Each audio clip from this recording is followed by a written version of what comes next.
अज विश्वासियों को बीमारी चाहिए है, खुदा का राज नहीं चाहिए।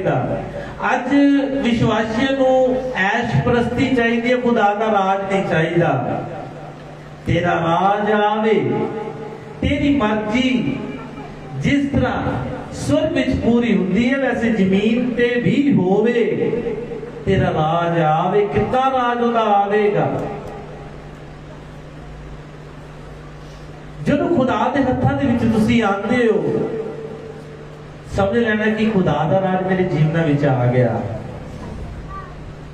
जदों हर खुदा की तुसीं गल नूं सुणदे हो, खुदा दे दास दी गल नूं सुणदे हो, जो खुदा ने पैगाम दिता होया उन्होंने सुन के इग्नोर करने वाले, उन्होंने शब्दों को सुन के ना फरमानी करने वाले व्यक्ति कभी भी खुदा दे राज दे विच नहीं जाणगे, ना ही खुदा दा राज उन्होंने जीवन विच आवेगा। हालेलुया।